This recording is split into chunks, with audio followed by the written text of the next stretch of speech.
It's like this kid just grew up and after watching the Odell catch at MetLife Stadium, went in the backyard and is like, how can I replicate what he does every day of my life? Every single time the ball comes my way. He's wide open and he's purposely like stopping 2 yards short just so he could go up with one hand. It's like an 8-yard curl route and he's just open between the zone, but he stops and just puts one. It'd be so great.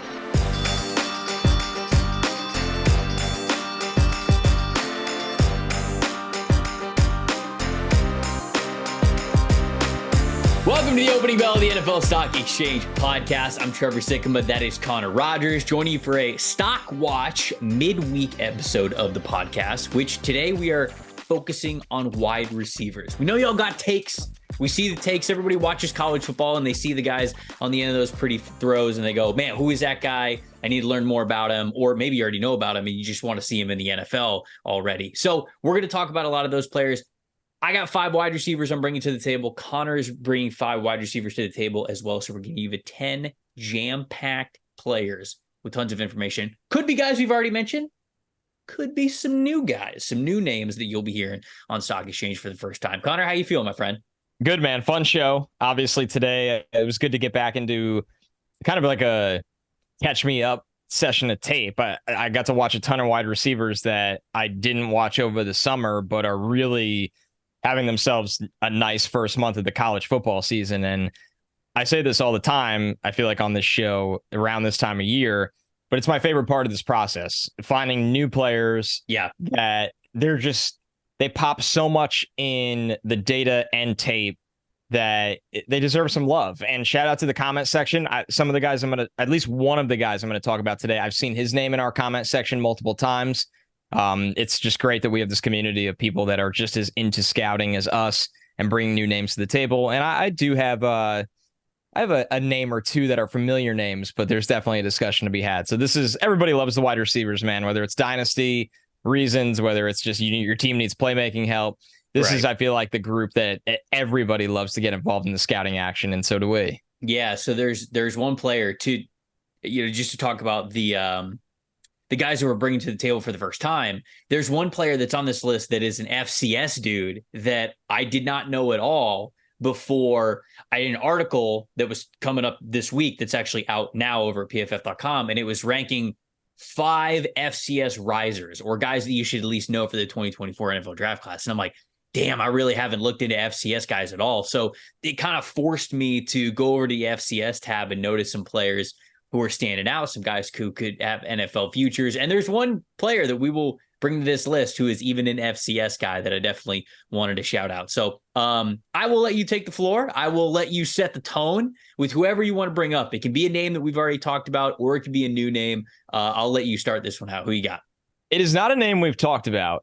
And if you did bring him up, I apologize. I don't think we have. And I think a lot of the general, whether you're a college football fan, whether you're into the draft, whatever it may be, are now aware of this guy because everybody's watching Colorado every single weekend for good reason. Oh, and this guy caught my attention playing against Colorado, and that's Torrey Horton from Colorado State. And honestly, Trevor, here's one that I'm admittedly a little ashamed of. Torrey Horton in 2022 had 71 catches for over 1,100 yards and 8 touchdowns. Mm-hmm. He's a preseason Bilikinoff watch list player. I didn't get to him this summer. And listen, man, we purposely made our wide receiver show ridiculously long. I ranked 20 wide receivers this summer. Ranked 20. I know I talked to you off the show a couple of days ago, and you're like, dude, I'm at like 35 right now. And then I threw 36, dude. And I threw another name at you, and you're like, I haven't watched him yet. Why are you doing this? Like that's gonna be the worst. That's gonna be the worst part of this show. If you bring somebody that I don't have on my list, I'm gonna roll my eyes and be like, I gotta watch this other guy. It's going to happen to me, quite clearly. Torrey Horton has really good tape from 2022, and then you watch him in 2023, and there's just a confidence this guy plays with that it stands out to me. I mean, so he's got 35 catches already for over 300 yards and 3 touchdowns. Against Colorado, he caught 16 passes for 133 yards. He was a volume machine in that game. By the way, he has these 35 catches and over 300 yards and 3 touchdowns in just 3 games this year. 10 catches against Middle Tennessee, 16 against Colorado, 9 against Washington State. Yeah. Horton's a dude that, and keep in mind the volatility that Colorado State has dealt with at quarterback.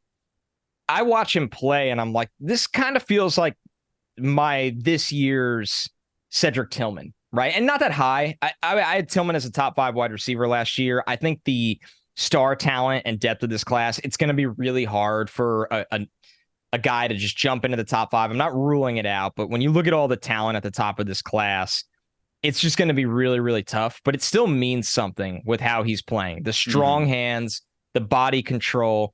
He's a physical player. He's a confident player. He understands spacing. I just watch him play and I see somebody that's really, really reliable. He's a senior, so I would imagine he's going to be a frontline Senior Bowl guy. He deserves to be. I got to think so. Right. 6'2", looks like he can play at 200 pounds. I know they list him 187. I think he can add more weight. He's got length.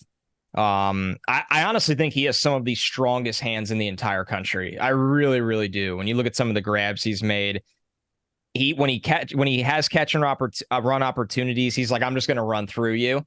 And sure, you love these guys that are elusive and playmakers and fast, but there is also something to a wide receiver that's like, cool, I'm going to stiff arm you and pick up 5 more yards by just getting upfield. I don't always need to make someone miss. And also, this is a side note just because it's fun. That passing touchdown he had against Colorado is one of the prettiest skill player throws I've seen in like a really long time. I mean, it's better than any throw I've gotten to watch on Sundays at my other job this year in the Jets offense. Damn. Torrey Horton, man, I'm a big fan of just this dude's play style. And I'm not saying he's a number 1 or a number 2 at the next level, but he's the type of cat that like we're seeing what Puka Nacua is doing with the Rams this year, right? Sometimes you forget that dudes that are just smart, tough, and catch everything last on NFL rosters because coaches and quarterbacks love those guys. And that's Torrey Horton's game. I mean, he could be a 2 at the next level, man. I watched him too. I've watched him over the last week and a half, and I agree with a lot of what you're bringing to the table, man. He's a little bit of a high-waisted, tall, skinnier runner. And when that's the case, like sometimes when you get these guys who are leggy, as they'll say, they just got a lot of legs to them, it's tougher to sit down and sink those hips and really be able to chop the feet and the hands and turn on a dime. But Horton does it pretty well, man. And like you mentioned, he's got a really nice catch radius. He's strong at the catch point. He's a former three sport athlete, played 3 sports in high school, played football, played basketball, and he played baseball. So I think the dude's just a natural athlete. Yeah, he's at 190, so he's a little bit slender. I wonder if you can get him towards more of like a 200 playing weight at the NFL level. But even if he can't, man, I think that we're seeing some smaller, skinnier receivers in the league be able to thrive, especially when they're not asked to be number 1s, right? And I think that's an important part of the conversation too, is we've had some smaller receivers come out over the last couple of years, and they're still really productive pros because a lot of times they're not asked to stand on the line of scrimmage. Like a lot of them are able to be Z receivers or slot receivers, and they don't have to go up against press. And when you can do that, you can kind of manipulate some of these smaller guys and get them to put them in really advantageous situations. I think that Horton's got a really nice skill set, and I'm glad that you shouted him out. Somebody else who's been balling over the last couple of weeks, who I simply had to watch over the last week, is South Carolina wide receiver Xavier Legette. Yeah. Did not know anything about Xavier Legette going into the season. Really didn't. Sporadically used in South Carolina's offense. He really, I'm looking at his receiving grades now from 2020 to 2022. So over a 3-year span, he did not have a receiving grade for a whole season above 60. So like he just never been a super standout player. Last year, they kind of used him as a TD guy. So he at least had a career high in touchdowns. He got 3 touchdowns last year. This year, it is so night and day. Right now, he leads the country in receiving yards. He's got 568 receiving yards, and that leads the country. He's got an 84.0 receiving grade. 215 of these yards are coming after the catch.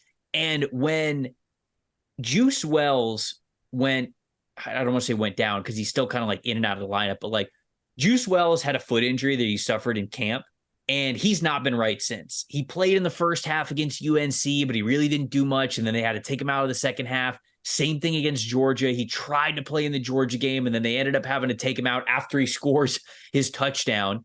And so I'm like, man, who are they going to lean on? Who do they have? And Xavier Legette has absolutely shown up. 6'3", 227 pounds. This dude is a supersized wide receiver who is not only a monster at contested catch situations. He's hauled in 6 of his 8 contested catches this year, and they are impressive 6 catches that he has brought in those situations. If you watch the Mississippi State game this past week, his first big play, they hit him on an in-breaking route over the middle. They get him, Spencer Rattler hits him right on the money in stride, and he destroys the angles of everybody who's going after him. And I read that he was clocked almost at 23 miles an hour on that run.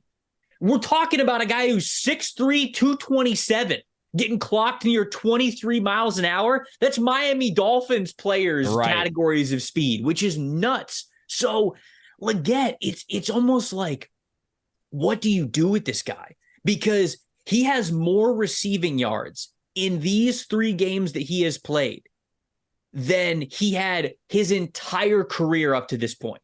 He's got more production at the beginning part of this season than he ever has combined up to this point in college football. Now you go, is this going to be a fluke? It might be, but I will say this. Just watching the broadcast of South Carolina and Mississippi State, because I was watching that game on Saturday too. The play-by-play guy, I think it was Tom Hart, who was on that game from SEC Network. He talked about how they spoke with South Carolina coaches who said, I've never seen a player improve as much as Xavier Legette has this past offseason. Like work ethic wise, production wise, what he did in the spring, what he did in the summer during camp, like they were blown away. And so people on the coaching staff, not exactly surprised that he's going off, but I think people around the country, certainly I was very surprised to hear this name in the way that I am right now. And I'm going to be honest, man, like this dude, you could put him in the top 10 of this loaded wide receiver class right now from what we've seen already this season. You really can. Now, you'd like to see some longevity with it, but like, damn, the strength, the size, the speed, he is showing that it's all there. So I kind of don't give a damn that we didn't see it before because we're seeing it now. So this is a dude who has a ton of athletic potential, can play a lot of different spots for you. And the rest of the season, if he stays healthy, we could be talking about this guy as a top 50 pick in this loaded wide receiver class.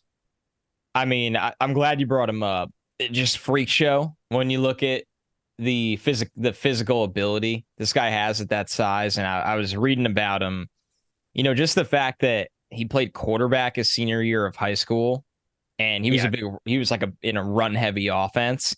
He's just an athlete, right? And maybe because I feel like Trevor, whenever we find guys like this, you're always looking for the why, which maybe that's, you know, sounds wrong to some people, but this is a 5th-year player who, as you said, with the grades and the overall production, hasn't really done much for the program.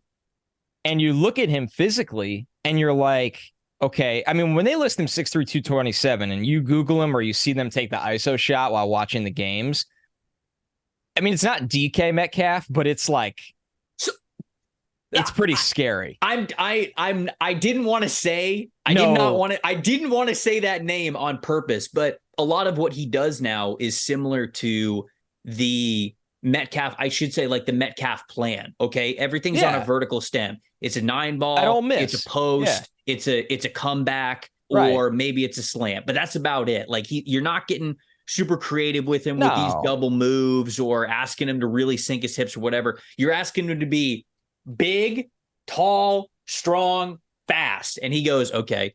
And that's what we've seen this past year.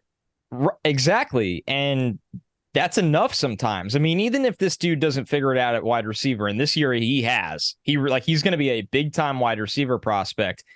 This is also like a dream special teams player, and he's played a lot of special teams for South Carolina, where you're big and fast, and you can handle multiple roles on return teams. And that speed, I was blown away when I saw that play, because it's like the green light is starting to come on for this dude, and it's late. And to go back to the why, everybody's got a different road. I mean, if you weren't always a wide receiver, or maybe it just took you a little longer, when that physical ability is like this, he's somebody that, I mean, we're watching really, really closely right now, because it's the type of player that, like, when you watch that one highlight and then catch up on him for the rest of the season, I remember this conversation around DK, and it's not that we're comparing him to DK, but it's a similar trajectory in terms of, like, a lot of people will be like, well, can you really just do that in the NFL? Like, be a 3-route guy. When you're 6'3", 230, and you could run in the 4.3s, the answer is yes. The answer is absolutely yes. So Xavier Legette, man, I'm really glad you brought him up. He's maybe becoming quickly one of the more fun, unique stories of this draft class now. All right, so who you got next? All right, so next I'm going to go with somebody. This is the player that I said I've seen in the comment section, and I finally got to watch his entire season, and that's Jamari Thrash for Louisville. Thrash. I'm glad that you're bringing him up. We've gotten a lot of comments on Jamari Thrash. Yeah, and they're right. Him too. Credit to them. They really are. I mean, this dude could play. He transferred from Georgia State this year. He's coming off a really big season for Georgia State. He led the Sun Belt in receiving yards with over 1,100 last year. He caught 61 passes. He had 7 touchdowns. He broke Georgia State's single game record for receiving yards with 213 against Charlotte last year. He just had a monster year at Georgia State. And then he transfers to Louisville in the classic case of, can this dude do this now at a bigger program? And the answer is definitively yes. And it's also amazing what he's done with the lack of volume, right? He's played in their 4 games, and he only has 19 catches. But so he's averaging less than 5 catches per game. There's math for you today. How do you like that? But they told me there would be no math. They said there'd be no math. Well, here you are. I mean, Trevor, he's got 400 yards. He's averaging over 21 yards a catch.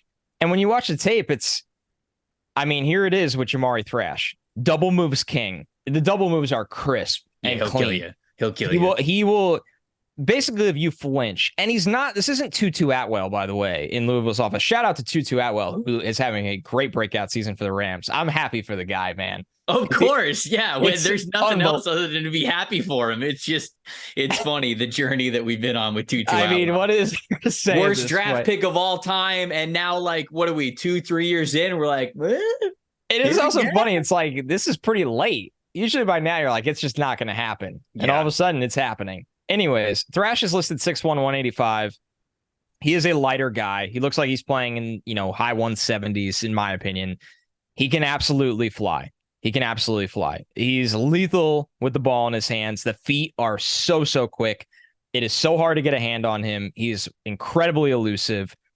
He tracks the deep ball, and he has been feasting on corners with the double move. And Louisville likes to run with him, where they kind of send a running back in like a sprint out of the flat, and Thrash will be running some kind of vertical concept on the same side.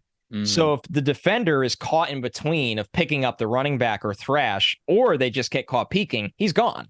He's absolutely gone. And once again, like, it's not a gimmick. It's just that he's that fast. They can do that with him. So if you're looking for a vertical deep threat, a guy that can make plays with the ball on his hands off of really any kind of concept, and has NFL feet, like, this is NFL footwork and quickness from Jamari Thrash. I mean, people are really, really going to like him as you see what NFL offenses are doing. Shout out Tank Dell. Tank Dell just had a really, really big weekend for the Texans. You see how the Ravens use, say, Flowers. You see how Mike McDaniel uses all of his skill players in Miami. Thrash fits this era of skill player that can be slender, but when you know how to utilize him and keep hands off him in motion, or you play him out of the slot and you give him free releases, that kind of speed and that kind of footwork on the deep routes and that kind of ability with the ball in his hands where you don't want to just surrender those free touches to him because he can make you look foolish in space. I mean, it's going to play at the NFL level. Yeah, he's somebody who I watched over the last week as well, because a lot of people in the comments were like, hey, you got to get eyes on this person. Yeah, they're like, hey, morons, it's week 4 and you still haven't watched Jamari Thrash. And I'm like, he is, touche, man. He's good. He's a really nice athlete. And again, you get a guy like Tutu Atwell who gets drafted as high as he does. People are always going to covet speed. And so I think that I'm going to have him in my top 100 when the next big board comes out. And so he's definitely going to be in there. And I'm glad that people had us watch him. It's funny because there was another player, somebody gave me a tip on a wide receiver who is now at Georgia State. And I had watched Jamari and I was like, oh, okay. So he was at Georgia State before, broke some records there, goes to Louisville. We're seeing him now play really well against this other competition. And then not too long after that, I go, wait a second, I'm watching another Georgia State wide receiver in Robert Lewis, who is the guy who is now playing the Jamari Thrash role for them, if you will. So Robert Lewis, he's having a really nice year. 81.3 receiving grade. He's got 6 explosive plays of 20 yards or more this year, 5'11". They got him listed 185 pounds. I wonder if he's 185 pounds. He might be a little bit smaller than that, but 25% of his targets this year have gone for more than 20 yards. And so this is the big play guy in Georgia State's offense. Now, the difference between him and Thrash is Thrash, you're not worried about the long speed. He has that long speed to him. When it comes to judging Robert Lewis versus an NFL caliber scale, I wonder if he's like the burner that you would want him to be, because he's super subtle. The footwork is great. The body control is great. I think that he can stop on a dime. He's a really nice route runner. He's got a ton of shiftiness to him. But then some of his best plays are when he's able to burn his guy off the line of scrimmage, because he can handle press in that way. He'll hand fight you. He'll chop the feet. He'll get right by you. He'll create that even or separation right at the line of scrimmage. And then you're just seeing him get vertical. He's been able to capitalize a ton against the teams that Georgia State has played, but can he do that at an NFL level? They played UConn, and he did the same things against UConn, so that gives me some hope here. But that's really my one question with him, because if not, man, you've got a really nice guy who could be, I think, a back of the depth chart player for you, a special teams player for you, a specialized deep threat, like whatever it is. I think this guy can be one of those labels. And so this isn't somebody who is probably going to end up in my top 100, but it is a day 3 guy that as you guys are going through your mock draft simulators, and as we start to unlock more rounds in the mock draft simulator where you're doing your day 3 stuff as well, we know everybody loves to pick up wide receivers late, even if they're just simply specialized guys. And Robert Lewis feels like a potential deep threat guy, even if the long speed, I'm still questioning a little bit. He knows how to get open deep. And so I think that's a skill set that really impressed me with him. I love it. That's somebody that I got to get eyes on for sure. I've seen him pop, obviously in our system of wide receiver grades, but also just numbers, right? Like he's one of those dudes, pops up in big numbers. And it is interesting. When I saw him pop up, I didn't even think when I was going to talk Jamari Thrash today, that who's the new Jamari Thrash of that Georgia State offense is doing something right with this. It's true. It's always good to keep an eye on the pipelines of college football. All right. My third guy, and this is my last player that I haven't talked about on the show, hadn't watched for the show. And it's just, it's insane what this guy is doing in terms of highlights. Chris Lewis, he is a wide receiver for Troy. You son of a gun. I haven't watched him. A transfer from Kentucky. What are you doing to me, Connor? Now, Trev, he's only a redshirt sophomore, so maybe I'm jumping the gun. All right, I'm not watching his ass. But you should, if you like to be entertained, you should. Because it's like this kid just grew up, and after watching the Odell catch at MetLife Stadium, went in the backyard and is like, how can I replicate what he does every day of my life? Every single time the ball comes my way. Yeah. He's wide open and he's purposely like stopping 2 yards short just so he could go up with one hand. There is one funny catch that he's open and he does look like he's about to do the leap thing. And then he realizes like the corner's not near him and he could just Not catch the ball with close. 2 hands. Yeah, It's I like, noticed it. It's like an 8-yard curl route, and he's just open between the zone, but he stops and just puts one. It'd be so great. This dude, why I wanted to talk about him today, I'm so interested in him because when you look at a wide receiver from Troy that's making some of the freakiest catches in the nation, you're like, okay, how did this happen, folks? Like, well, let's get to the bottom of this. Chris Lewis transferred from Kentucky, and he was a big-time recruit out of Alabama in the 2021 class. He was one of Alabama's top 10 players in the state that year. He was a 4-star recruit. He was second-team All-State in high school in Alabama for basketball. This guy was like a legit high school basketball player out of the state of Alabama and Pleasant Grove, Alabama. And he was also obviously just an amazing high school wide receiver as well. So he ends up opting to play football at college instead of basketball. He chose Kentucky, said he felt at home there, yada, yada, on and on. And it didn't ultimately work out because it feels like his redshirt freshman year, he had an ankle injury. He missed the second half of the season, and it kind of just killed his momentum there, which is a shame. But the good news for him is that he's found new life at Troy, and it did not take very long for this guy to get going. And week 1, nothing going week 1 for him against Stephen F. Austin. Then he gets on the radar because they play Kansas State week 2. And he hasn't popped with stats. Like in the last 3 games, he has 12 catches, 245 yards, and 2 touchdowns. But when you look at the catches this guy is making, I'm telling you, Trevor, they are the craziest catches in the country on a week-by-week basis. Like, it's not like he did it once or did it twice. He's literally making the craziest one-handed catches every week in the country right now that don't even make sense. And I'm evaluating the traits too. He's 6'4", he's 204. He's got this like Gumby stretchy build. It feels like he's got arms that could just touch whatever ceiling of the room he walks in. He could jump through the ceiling. Like, I don't know if this dude is just going to blow up so much at Troy this year that he opts for the NFL. He might be a year or 2 away throughout this process, or maybe he even transfers back up. Who knows? But just looking at the athlete he is and the ball skills he has, it is absolutely ridiculous the talent packed into this guy. Well, while you were talking, I just saw the Kansas State catch, and it is indeed bonkers. So now I have to watch. Now I got to watch his tape. Now I got to do it. But you'll enjoy it so much, and it's so quick because he hasn't played a lot. It's a quick watch. But it's truly like, I've had some guys in the league because you always think like, oh, we do things differently than them. They're probably so like, I've had guys in the league that like they'll watch 5 plays of a guy and they like freak out. They're just like us. Don't make a mistake. They are just like us. Chris Lewis is the everybody is just like us guy. Like you just watch him and you're like, this guy fucking rules. I don't know when he's going to be a prospect, but I will always root for him no matter what because he is a trick shot artist that is just making some insane plays. Just from the Kansas State catch alone. Now I'm going to have to watch. Yeah, it's nuts. Before we get to my next guy, got to shout out our friends over at Fabric.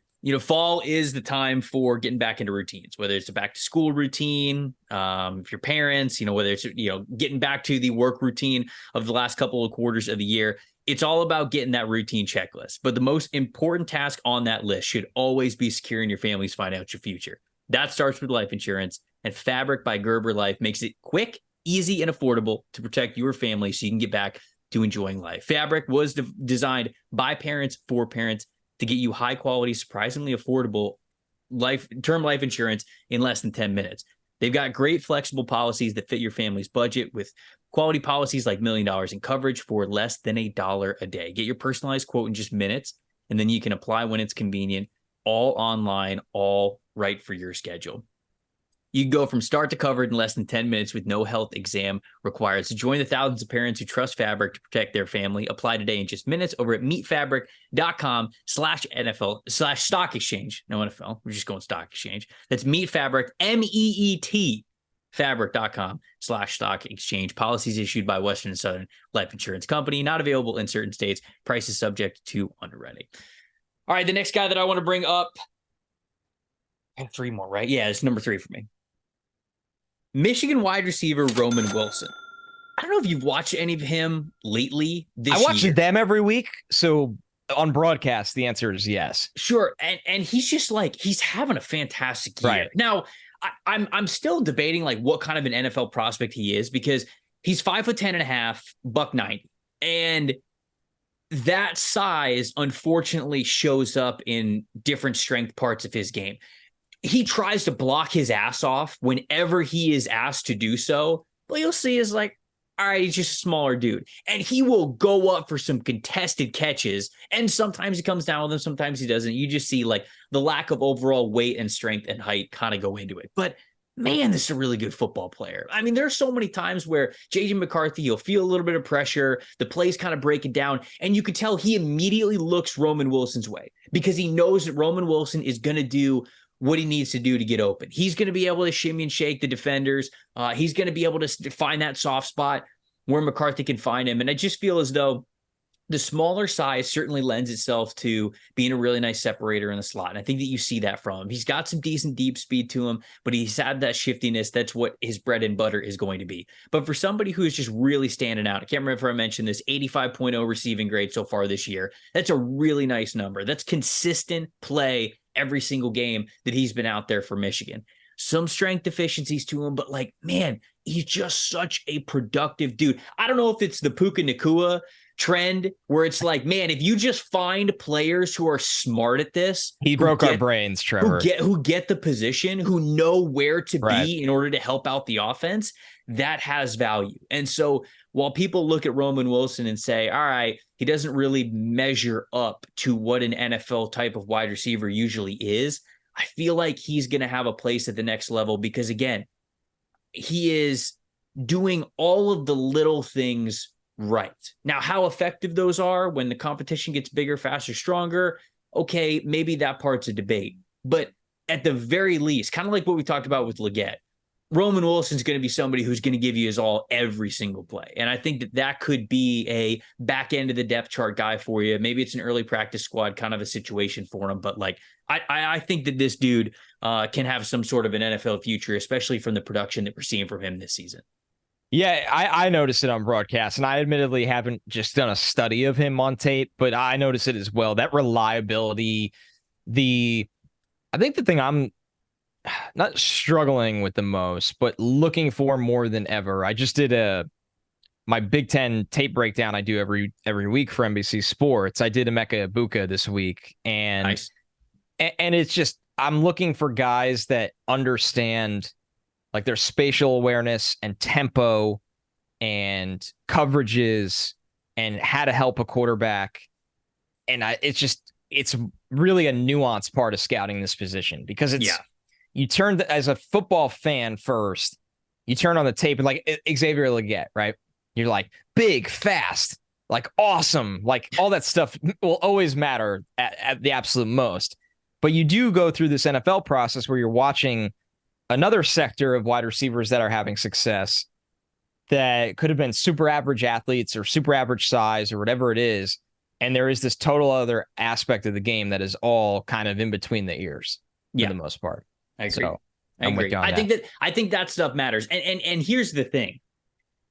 Unfortunately for those types of players, there do seem to be a lot of those. And the guys that we actually end up talking about that are of that skill set and of that mold, it kind of needs to be a little bit of right place, right time. Like, you're 100% right. The wide receiver room probably can't be too solidified. You've got to be able to show out in training camp. You got to have a coach that really believes in you, no question about it. But when those opportunities do present themselves for as all around of a player as Roman Wilson is, and the effort especially that he gives to the position, that could be for him. So I think he's a day 3 dude. Could be a practice squad guy, but somebody who's having a really nice year, needed a really nice year to stand out in a stacked wide receiver class. And I wanted to give him a nod there. All right. So my next guy, I didn't have him on my preseason top 50. You did. He's had some of the biggest flashes in the country. I still see some inconsistencies in his game, but I mean, just off of, once again, physical ability and the flashes he's already had. Like, I absolutely see why you had him as a top 50 player now. And I'm caught up on Keon Coleman from Florida State. Yeah.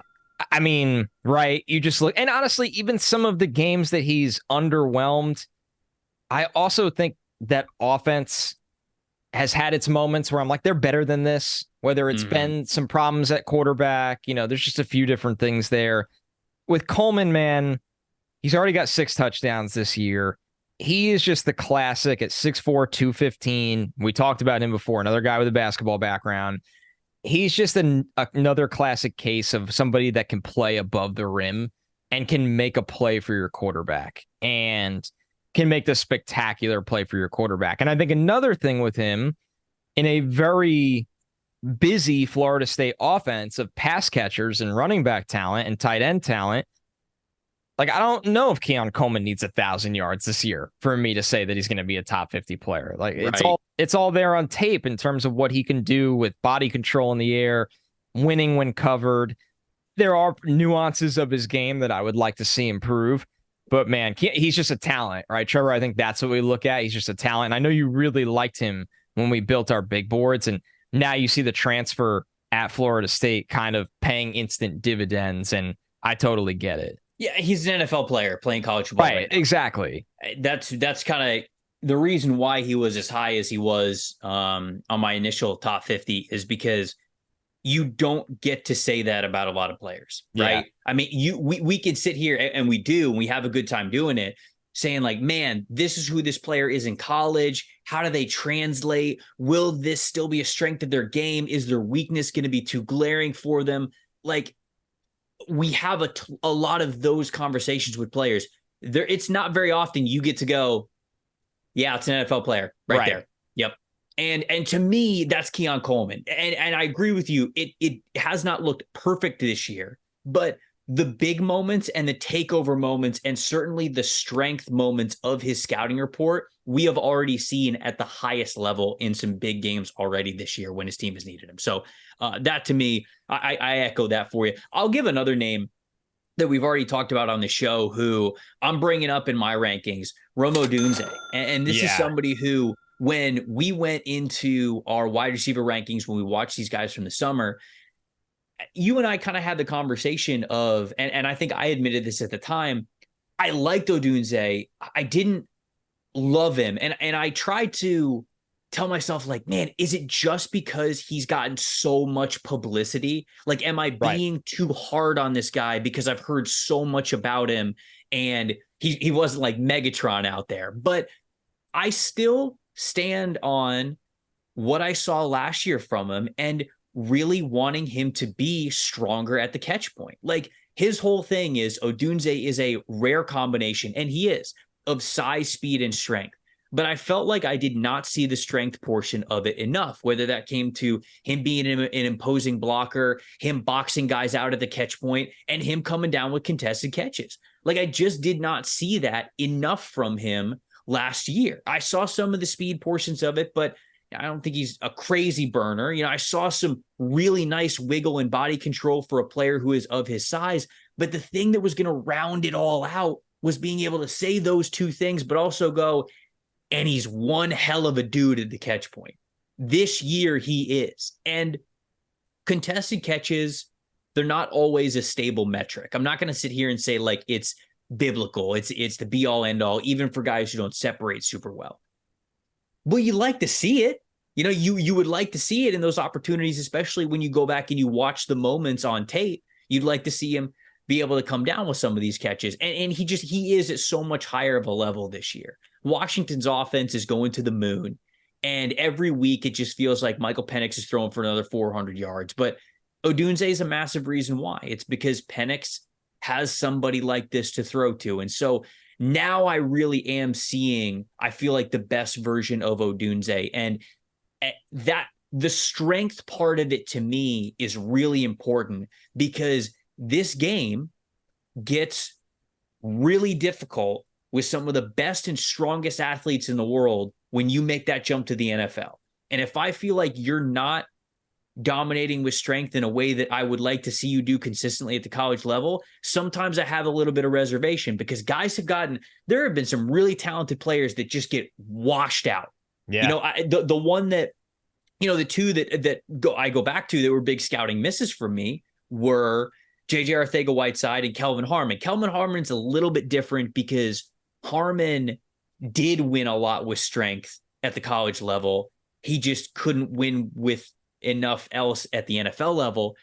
But Arcega-Whiteside, I didn't pay enough attention, I think, to just how strong he was, because going back to it, it felt like he was just winning with size at the college level. And when guys got way stronger in the NFL, it overwhelmed him. And so that part of it worries me. I did not take seriously enough how strong these grown-ass men are at the pro level a couple of years ago when I was evaluating those dudes. So Odunze, all that to say, I'm seeing a lot more of it from him this year. I absolutely love it. And when you plug that into his scouting profile, the rest of the things that he does at 6'3", 215 pounds, whatever he's listed at, you got to love what you're watching. So he is somebody who has been a lot of fun to watch this year, because I feel like we're seeing the best version of him. I'm with you all the way. He finished as wide receiver 5 for me over the summer. I mean, he's probably in the conversation right now for at least wide receiver 4 or 3. So he's only gone up. I've seen him improve. I'm with you all the way. I had some concerns with him out of the summer, but saw the size speed that profile is always going to combo's legit. Yeah, it's going to get you somewhere. And now he's just been better. He's been better. The ball skills have been better. So I had him wide receiver 5. Behind him is my last guy, wide receiver 6. This is the first player I'm bringing up today that I have talked about on this show, but I kind of wanted to do a refresher on Troy Franklin, who is wide receiver 6 for me out of the summer. Another one of those guys, like you said, Trevor, long, leggy. He's 6'3", he's 187. He's a very slender kind of guy. And with Franklin, what I liked so much about him out of the summer last year, to have him as high as I did, was the fact that he was really quick off the line of scrimmage. I thought he was explosive. I thought he played with really, really good leverage, especially in the red zone. He has good hands, and he can build up speed with these long-legged strides, but he also has some short area quicks. But what I've seen from him this year is now he is understanding how to change tempo in his routes, where he's a talent, right? In 2022, he had 61 catches, 891 yards, and 9 touchdowns. And this was all playing on the outside. He is not somebody that they have to throw in the slot and get all like these funky manufactured touches to him. He doesn't have to do that. This guy could be a true X wide receiver. And now with that reputation coming into this year, what I've noticed with him, there was one play, Colorado, they play right up against him. Because you think, slender guy, we got to get hands on him. We got to disrupt the route. Yeah. Perfect shoulder dip release off the line of scrimmage. Just that short area quick step. I'm going to dip my shoulder. Sometimes having a smaller frame can have its benefits. I mean, he's really hard it's a smaller strike zone. And I'm noticing corners having a tough time actually hitting that strike zone because he's using his quicks off the line. He beat that corner for a deep touchdown. And when you're looking at Franklin now, because of that respect with that release package, when corners play off of him, he's understanding how to change his speed, because he has a lot of speed for a big receiver. He has long strides. He can get vertical. He can just hit that easy gas and get over the top. But changing his speeds is allowing him to beat zone. And he's playing with a quarterback, shout out to Bo Nix, that has been around a long time and can play like a pro. He can anticipate. He can find the soft spot of zones. He can do the pro quarterbacking things that aren't always flashy, but can eat up defenses, like kind of paper cutting them to death. So I just wanted to shout out Franklin, because for me over summer, and I liked him a lot as wide receiver 6, and I just didn't see the same kind of love for him everywhere else. He felt like this guy that people were like, okay, he's long, he's fast, he's playing in the pack, he went over the top, but he's really skinny, he's going to get pressed. And I literally wrote in my negative notes, still learning how to find the soft area of zone and not run into coverage. The number one thing I've seen from him this year is changing tempo in his routes to avoid that. So this is a guy that clearly takes the coaching, clearly took to a critique, because I'm sure if I see it, the same guys at Oregon saw it, got in his ear. He's been phenomenal this season. He already has 25 catches, over 400 yards, 5 touchdowns, almost 17 yards per catch. Oregon with Bucky Irving, Troy Franklin, and Bo Nix, that program is absolutely cooking right now. What a time for the Pac-12 with some of these offenses, man. But what a curtain call for the Pac-12. I mean, what the hell? It's the golden era of the Pac-12. I think I saw the Pac-12 conference tweet out. Oh no! Never tweet. It was like a list of all of the top offenses, or how many teams were ranked, or the quarterbacks that they have in the conference, and it's why are you the way that you are? And it's just how is this happening that next year we're not getting the Pac-12 coming off of what is one of their best years, maybe over the last 2 decades. So the Pac-12 could, at some point of the 2024 NFL season, have 4 rookie starting quarterbacks, right? I mean, that'd be, yeah. I'm not saying week 1. Right. Like, there is a time in the 2024 NFL season where Caleb, that's going to be week 1, most likely. Yeah, I mean, it's going to be week 1. Right. Penix and Shador are all starting for an NFL team. That's insane. Yeah. You're not wrong. It's insane. It's crazy that conference couldn't figure it out. And now they're disbanding. Wow. Okay. So before I get to, I wanted to say about Troy Franklin. I agree with you 100%. I feel like he's much more well-rounded this year. Last year, I felt like he was just like a vertical dude. Like all he thought about was, doubt. I got to get deep. Like that's how I'm going to win. I got to get deep. And I think that you're right. It was, I don't know if I mean, I wouldn't say that I noticed it, but now that you say it, it does kind of make sense. Just there wasn't tempo and there wasn't this, hey, okay, yeah, I'm running a 9 route, but that doesn't necessarily mean because of the coverage I'm going up against, I need to be just going as fast as I possibly can. Maybe it's a little bit more of timing. Maybe we're hitting the honey hole in between cover 2, like whatever it is. I think that he has a little bit better of an understanding, and I have seen some nice reps with him against press. I might like Torrey Horton better than Troy Franklin, even. I mean, I called him my Cedric Tillman of this year, so I can't sit here and clap back. Like, I'm just saying. I don't know. They're both similar. I think pros. Similar types of players, but like I don't know, man. I actually might. I think Torrey has more sandpaper to him. Is how I would put it. All right, what do you mean? It's like there's just there's a little extra grit and grind in his game, and I don't say it sarcastically. Okay. I don't say it sarcastically. There's just a little more traffic. Like I'm gonna go in traffic. I got stronger hands. I'm gonna stiff arm. Troy Franklin is more. I'm going to get. Troy Franklin's an air yards guy. I think that's also what I'm looking for too. Yeah. Not Chris Olave. I don't mean.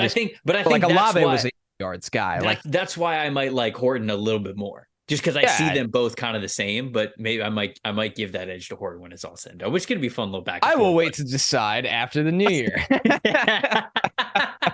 All right. I got one more guy, and it's the FCS guy that I mentioned. But before we get there, we're back with another week of football this week. And DraftKings Sportsbook is keeping us in on all the NFL action with great offers every single game day. New customers can bet just $5 and get $200 instantly in bonus bets. Throw down $5 on any of this week's epic matchups, and you walk away an instant winner. DraftKings isn't stopping there. All customers, so even existing customers, can take advantage of 2 new offers every game day this September. Football is more fun when you're in on the action, so download the app now. Use the promo code PFF when you sign up. New customers can bet just $5 and get those $200 instantly in bonus bets, only on DraftKings Sportsbook, an official sports betting partner of the NFL with the promo code PFF. The crown is yours. If you got a gambling problem, call 1-800-GAMBLER or visit www.1800gambler.net. In New York, call 877-8-HOPE-NY or text HOPE-NY. In Connecticut, help is available for problems with gambling at 888-789-7777 or visit ccpg.org. Please play responsibly on behalf of Boot Hill Casino and Resort. Licensee partner, Golden Nugget, Lake Charles. 21 plus, age varies by jurisdiction. Void in Ontario. See sportsbook.draftkings.com/football terms for eligibility, terms, and responsible gambling resources as well.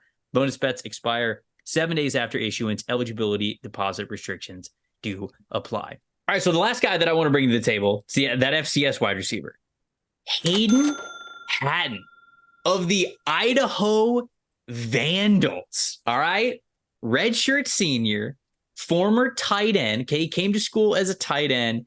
I think he weighed like he's like 6'2". And he weighed like 215, 220, transitioned over from tight end to wide receiver very early on. I think that it was his freshman year for Idaho. And he's really been standing out. He was one of the best wide receivers in the FCS, certainly in our grading system that we had last year. He was absolutely setting that offense on fire. And then this year, a little bit lower of a grade. I mean, he's got a 79.5 receiving grade, but this dude's film is fun, man. He's not going to totally out-athlete you, but you watch his film and you go, man, you're nuanced already. He's a redshirt senior, so you kind of want to see that. But especially from the slot, man, if you give him these two-way goes, he will slightly like, let's say he's in the slot, left side of the line of scrimmage. He's got a dude in off coverage in front of him.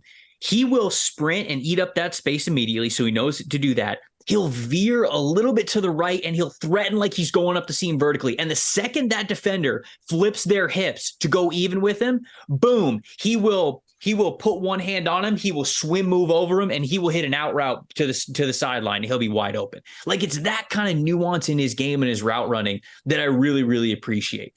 He's also got some fantastic contested catch opportunities. I don't think he's going to be much of a burner because he's not much of a burner at the FCS level. So when he goes to the NFL, I don't think that's going to change there. But this is somebody who we have seen FCS receivers get drafted throughout day 3, I think, over the last couple of drafts. Andre Osivas is one of the dudes that stands out, obviously, from Princeton last year. But that I think that this guy has a chance to really make a name for himself throughout the rest of the season and be one of those day 3 players. Anybody out there, watch Idaho's offense. I got the film cranking right now, by the way. Just go watch Hayden Hatten if you can. Search for his name on Twitter or on YouTube. Go just watch how successful this guy is. And when you're running your mock draft simulations and you get into that day 3 area, rounds 5, 6, 7, whatever it is, if you need this big body type of wide receiver that you want to give a chance to, Hatten could be your guy. He's a lot of fun, man. I really enjoyed watching him and kind of looking up his background a little bit and seeing how savvy he already is for the position. Dude, he made a gnarly catch against Nevada. Yes. Gnarly catch. I like him, man. I really do. Yeah. He is somebody who he might get lost in the shuffle, but I think the thing that is going for him will be, instead of playing at a lower level FBS school and not really being able to stand out, he can really carry that title of this was the best receiver in the FCS. And I think that's something that might help his draft stock, help his ability to get on a team, when it comes to draft weekend and then obviously the ensuing training camp. So I like him, man. If you haven't gotten eyes on him yet, I know you say you're watching him a little bit there. Yeah, I'd love for you to watch him and get your thoughts too. I certainly will, and I know he's on that Senior Bowl radar as well. Jim Nagy tweeted. This is Jim Nagy's one tweet about him from this month, about a week ago.